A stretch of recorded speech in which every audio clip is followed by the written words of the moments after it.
Okay students, हमने वहाँ पे किए थे अपने डिफरेंट मेथड्स। आज हम अपने सिर्फ 2 मेथड डिस्कस करेंगे, बाकी कल कर लेंगे। सिंपल मेथड्स हैं तो ज़्यादा प्रॉब्लम नहीं होगी। दोनों एक जैसे ही हैं, बिल्कुल एक दूसरे के अपोजिट हैं। अगर एक सिंपल है तो दूसरा बिल्कुल उसके अपोजिट है। फर्स्ट मेथड है आपका डायरेक्ट पर्सनल इन्वेस्टिगेशन। ये पेपर में आ जाते हैं। हिंदी में इसको बोलते हैं प्रत्यक्ष व्यक्तिगत अनुसंधान। प्रत्यक्ष व्यक्तिगत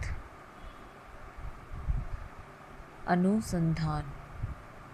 इसके अंदर हमें क्या बताना है कि हम अपने डाटा को कैसे कलेक्ट करते हैं, कैसे डाटा को कलेक्ट किया जाता है, कैसे डाटा को कलेक्ट नहीं किया जाता है। डायरेक्ट पर्सनल इन्वेस्टिगेशन, नाम से ही पता लग रहा है डायरेक्ट, सीधा। पर्सनल, पास जाकर। इन्वेस्टिगेशन, उनसे पूछताछ करनी।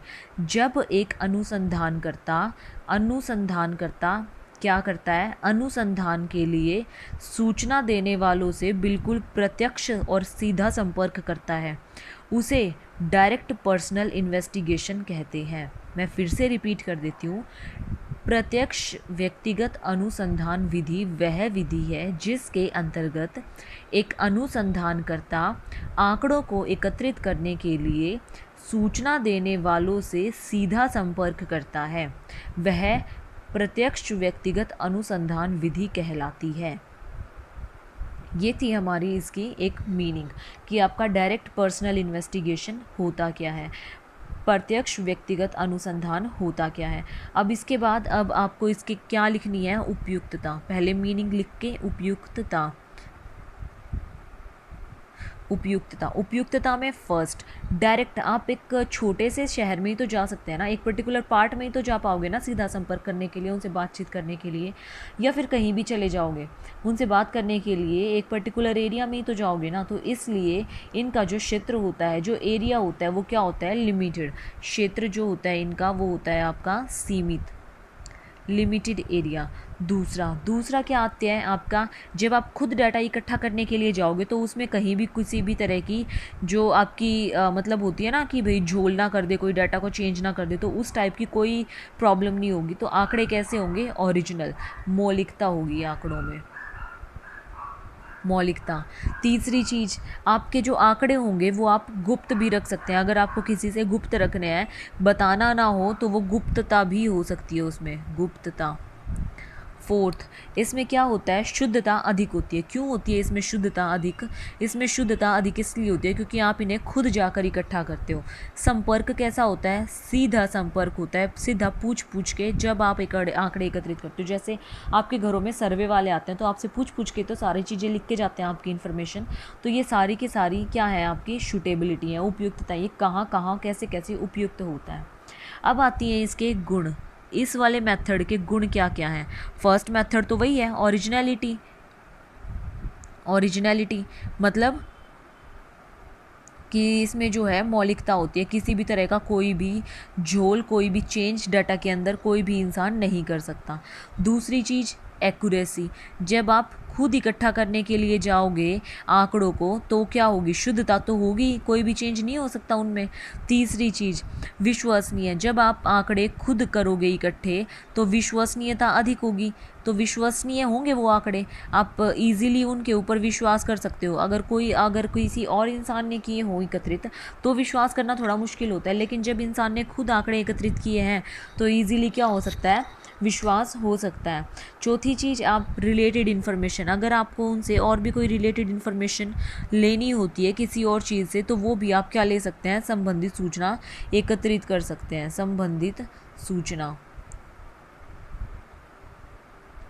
ये थे आपके 4 इसके गुण कि ये जो है डायरेक्ट पर्सनल इन्वेस्टिगेशन के क्या गुण होते हैं।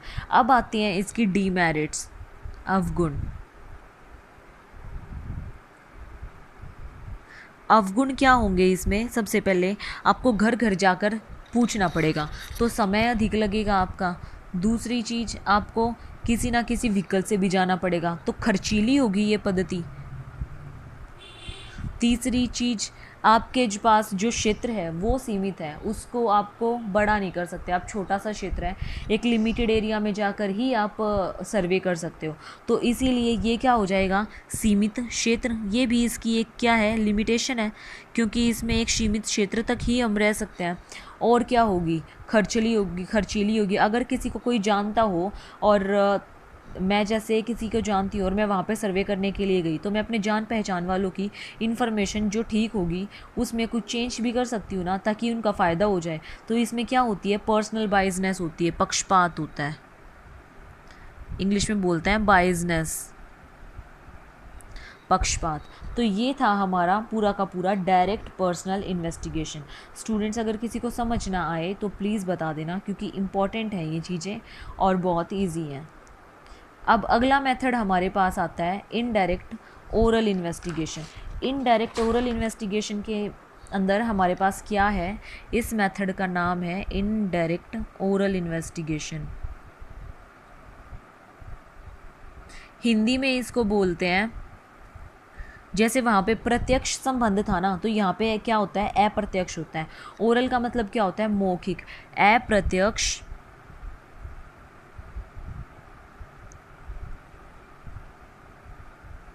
मौखिक अनुसंधान,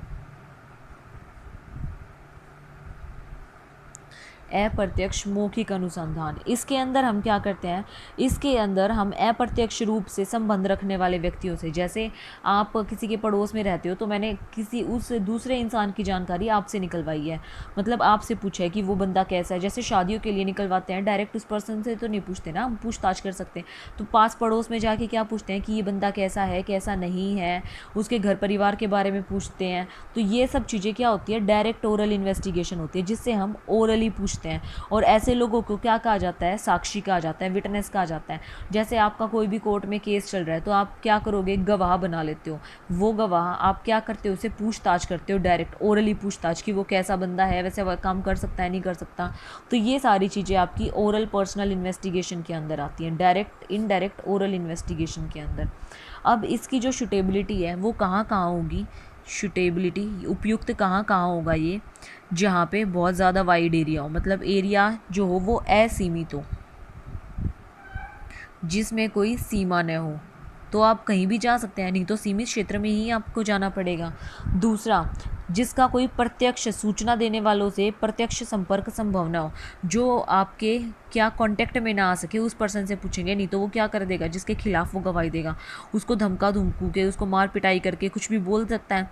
तो इसलिए प्रत्यक्ष संबंध नहीं होना चाहिए, न हो जिससे उससे पूछा जाएगा। तीसरी चीज़, आपके यहाँ पे कैसा होगा, जो आपके आंकड़े जटिल किस्म के होंगे उसके लिए आप क्या करते हो, बिल्कुल इन्वेस्टिगेटर, मतलब बिल्कुल जो आपकी सीआईडी होती है उसको लगा देते हो, तभी तो आपके रिजल्ट सामने आते हैं ना, बिल्कुल हाई वाली जो चीज़ें होती हैं। तो उसके लिए क्या होती है, आपको विशेषज्ञ की ज़रूरत होती है, विशेषज्ञों की, आपके जो एक्सपर्ट्स होते हैं, विशेषज्ञों की राय। कौन सी समस्याओं के लिए, जटिल समस्याओं के लिए आपको विशेषज्ञों की राय लेनी पड़ती है। तो ये थी हमारी उपयुक्तता कि हमारा ये वाला डाटा जो है, ये वाला जो मेथड है वो कहाँ कहाँ यूज़ होता है। अब आते हैं हमारे पास इसके गुण, कि ये कहाँ कहाँ ठीक होगा, कहाँ कहाँ उपयुक्त होगा। तो गुण में क्या होगा, सबसे पहला तो इसके उपयुक्तता से ही पता चल रहा है, असीमित क्षेत्र या फिर विस्तृत क्षेत्र। क्यों, क्योंकि इसमें जो है हमारे पास एरिया जो होता है वो बड़ा होता है, हम कहीं से भी पूछ सकते हैं। दूसरी विधि कम खर्चीली, क्योंकि हर एक के पास नहीं जाना पड़ता, सिर्फ पर्टिकुलर बंदों के पास ही जाना पड़ता है, जहाँ से हमें ये पता लगा सके कि वो इंसान कैसा है। तीसरी चीज़, विशेषज्ञों की संपत्ति। इसमें क्या होता है, विशेषज्ञों का यूज़ होता है, विशेषज्ञों को यूज़ करते हैं हम। जब हमें कुछ भी समझ में ना आए या हमारे पास कुछ भी सॉल्व ना हो पाए तो हम क्या करते हैं, विशेषज्ञों की संपत्ति, उसका ओपिनियन लेते हैं, उससे पूछताछ करते हैं कि हमें कैसे करना चाहिए, कैसे नहीं करना चाहिए। इसमें क्या होती है, पक्षपात नहीं होता। तो क्या होता है, निष्पक्षता। एकता, इसमें कोई पर्सनल बायसनेस नहीं होती। क्यों नहीं होती? क्योंकि एक दूसरे को कोई भी जानता नहीं है। और क्या हो सकता है? सिंपल, सरलता, सारी चीज़ें बहुत सरलता से सॉल्व हो जाती हैं। क्यों? क्योंकि आंकड़े एकत्रित करने में अधिक परेशानी नहीं उठानी पड़ती हमें। तो ये थे इसके गुण। अब आते हैं इसके अवगुण। अवगुण क्या होंगे इसके? देखो, अवगुण में हमारा फर्स्ट पॉइंट आता है, जब हम किसी और से पूछते हैं तो हो सकता है अगर उसकी पर्सनल दुश्मनी हो किसी से, जिसके बारे में हम पूछ रहे हैं, तो वो उसके बारे में गलत बता दे, उल्टा सीधा कुछ बोल दे, तो शुद्धता की कमी होती है उसमें, मतलब शुद्धता नहीं होती उसमें, कम होती है शुद्धता की कमी। दूसरी चीज़, हो सकता है वहाँ पे पक्षपात हो भी जाए, अगर किसी को कोई जानता हो। पुलिस वाले कई बार कर देते हैं ना कि अगर किसी को जानते हैं तो वहीं पे मामला सॉल्व कर देते हैं, वो उनकी हेल्प कर देते हैं, तो वो चीज़ें आपकी पक्षपात में आ जाती हैं। तीसरी चीज़ आएगी आपकी गलत परिणाम। अगर हम कुछ गलत इन्फॉर्मेशन वहाँ से कलेक्ट कर लेंगे या फिर कोई गलत बता देगा हमें इन्फॉर्मेशन, तो उससे हमारा कंक्लूज़न क्या निकलेगा, या फिर हम ही लापरवाही कर देते हैं कहीं, तो उससे हमारा कंक्लूज़न भी क्या निकलेगा? गलत ही निकलेगा। क्यों? क्योंकि हमारी कहीं ना कहीं तो डिफरेंट आया है। जहाँ पे हमें पूछ रहे थे हम उस दूसरे बंदे से, उस बंदे ने हमें कहीं ना कहीं कुछ ना कुछ तो गलत बताया है, या फिर हमने पक्षपात किया है, या फिर कुछ भी एक्सपर्ट की ओपिनियंस में कहीं डिफरेंस आया है, कुछ भी है हमारी, तो वो क्या होते हैं? हमारे कंक्लूज़न भी फिर गलत ही आते हैं। ये था हमारा इनडायरेक्ट ओरल इन्वेस्टिगेशन। अगर किसी को कोई प्रॉब्लम हो इनडायरेक्ट ओरल इन्वेस्टिगेशन में और डायरेक्ट पर्सनल इन्वेस्टिगेशन में, तो बता देना स्टूडेंट्स। Thank you.